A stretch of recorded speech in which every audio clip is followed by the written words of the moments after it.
Hi hello welcome back to my channel అండి. ఈరోజు నేను మీ ముందుకి ఒక పొడి మనకు ఆరోగ్యానికి చాలా మంచిదన్నమాట. హెయిర్కి మంచిది అంటుంటారు, కంటి చూపుకు మంచిది అంటారు కదా. సో ఆ ఆకుతో మనము ఒక పొడి తయారు చేసుకుందామండి. అదే అంటే ఏం లేదు, కరివేపాకు పొడి అనమాట. ఇది తయారు చేసుకోవడం ఎంత ఈజీ అంటే అంత ఈజీ అనమాట. లంచ్లే కానీ ఎప్పుడైనా ఓన్లీ రైస్ ఉంది ఇంట్లో, మనము ఇంకేం ప్రిపేర్ చేయలేము, కాయగూరలు ఏవి లేవు అనేటప్పుడు ఇలాంటి పొడి చేసి పెట్టుకొని ఇంట్లో రెడీగా ఉంటే అప్పటికప్పుడు వెంటనే రైసెస్ చేసేసుకొని ఫాస్ట్గా తినేయచ్చు అనమాట. ఏంటబ్బా కరివేపాకు చెట్టు పట్టుకొని వచ్చింది, చిన్న చెట్టు చూపిస్తుంది అనుకుంటున్నారు కదా. ఏం లేదండి, ఇది నేనైతే రీసెంట్గా మా ఇంటి ముందర కరివేపాకు చెట్టు నాటామన్నమాట. సో ఈ ఆకులు కట్ చేసుకొని ఇప్పుడు కరివేపాకు పొడి చేసుకుందాం. ఆల్రెడీ ఇంట్లో కొద్దిగా కరివేపాకు ఉందనమాట, అది కూడా మా చెట్టుదే. ఇది రెండో చెట్టు అనమాట, చిన్న చెట్టు ఇది. సో ఇవి ఫ్రెష్గా లీవ్స్ కనిపించేసరికి సరే కరివేపాకుతో పొడి చేసి పెట్టుకుంటే ఇప్పుడు పిల్లలకి స్కూల్ కూడా స్టార్ట్ అవుతుంది కదా, లంచ్ బాక్స్లోకి పనికి వస్తుంది అనిపించేసింది. సో అందుకోసం అనేసి నేను ఏం చేశానంటే కరివేపాకు అనిపించేసింది, కరివేపాకు అంతా బాగా ఒలిచేసి నీళ్ళల్లో కడిగేసుకొని ఆరబెట్టేసుకోవాలన్నమాట. దుమ్ము ధూళి ఏం లేకుండా బాగా కడుక్కొని క్లాత్ మీద ఆరబెట్టుకుంటే ఆరిపోతుంది. నీరు లేకుండా చూసుకోవాలి అంతే అండి, తడి లేకుండా చూసుకోవాలి. అలా నేనైతే ఈ కప్పుతో 2 కప్పులు 2.5 కప్పు తీసుకున్నాను అనమాట కరివేపాకు.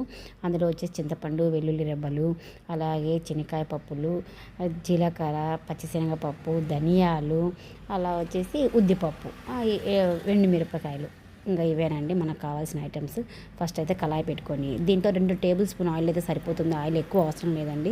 ఆయిల్ వేసుకున్నాక ఆయిల్ కొద్దిగా హీట్ అయినాక ఫస్ట్ మనకు ఏగేదానికి టైం పడుతుంది కదా, పచ్చిశనగపప్పు అలాగే వచ్చేసి ఉద్దిపప్పు, ఈ 2 ముందు వేసుకొని సిమ్లోనే వేయించేసేసుకోవాలండి. ఇవి 2 నేను ఇందులో అక్కడక్కడ నాకు ఉద్దిపప్పులో మమ్మీ వాళ్ళు పండించినట్టు ఉన్నాయన్నమాట. అవి కూడా నేను నల్లగా ఉంటాయి, అవి మనము పైన తొక్కు తీయలేదు, ప్రోటీన్స్ అన్ని పోతాయని మమ్మీ వాళ్ళు అలాగే వాడుకుంటారనమాట.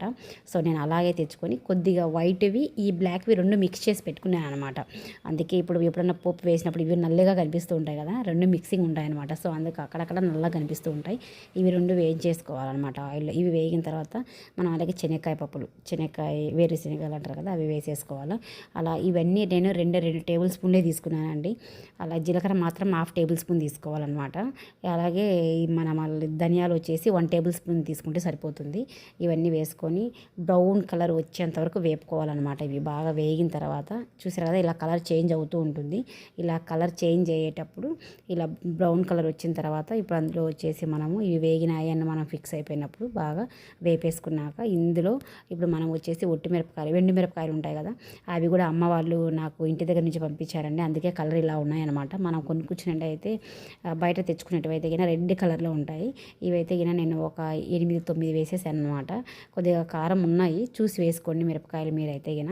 ఇవి వేసుకొని ఇవి కూడా వేగిన తర్వాత ఇప్పుడు ఇందులో వచ్చేసి కరివేపాకు తీసుకోవాలండి. అది నేను 2.5 కప్పు కరివేపాకు తీసుకున్నా కాబట్టి 2 టేబుల్ స్పూన్లు వచ్చేసి ఉద్దిపప్పు, 2 టేబుల్ స్పూన్ వచ్చి కరివేపాకు వచ్చేసి 1 టేబుల్ స్పూన్, 2.5 కప్పు కరివేపాకు తీసుకున్నప్పుడు 2 టేబుల్ స్పూన్లు వచ్చేసి జీలకర్ర, ఉద్దిపప్పు 2 టేబుల్ స్పూన్లు వచ్చేసి పచ్చిశనగపప్పు అలా తీసుకోవాలన్నమాట. ఇప్పుడు ఇలా అన్ని వచ్చేసి కరివేపాకు వచ్చేసి బాగా వేపుకోవాలి. ఆయిల్ బాగా వేగిపోతుంది.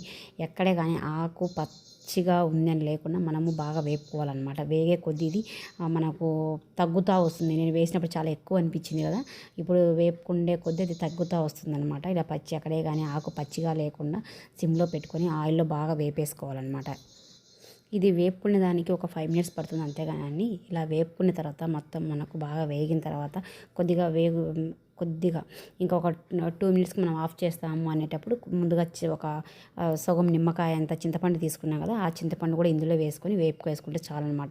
మనం ఇలా వేపేటప్పుడు మంచిగా సౌండ్ వస్తుంది, మంచి స్మెల్ వస్తుంది అనమాట కరివేపాకు. సో అలా సౌండ్ వచ్చేటప్పుడు మనము స్టవ్ ఆఫ్ చేసేసుకుంటే చాలండి.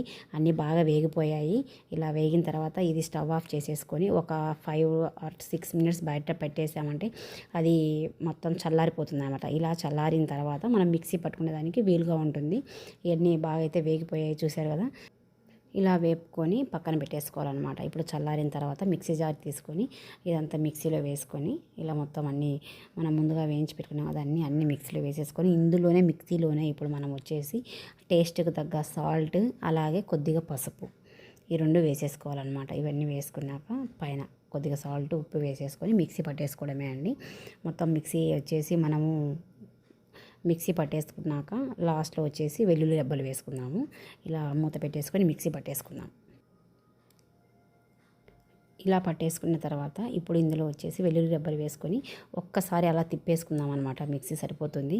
చూసారు కదండి, పొడి అయితే బాగా చక్కగా మన కరివేపాకు పొడి రెడీ అయిపోయింది. సో ఫైనల్గా అయితే మనం కరివేపాకు పొడి డన్ అనమాట. సూపర్గా టేస్ట్ వస్తుంది.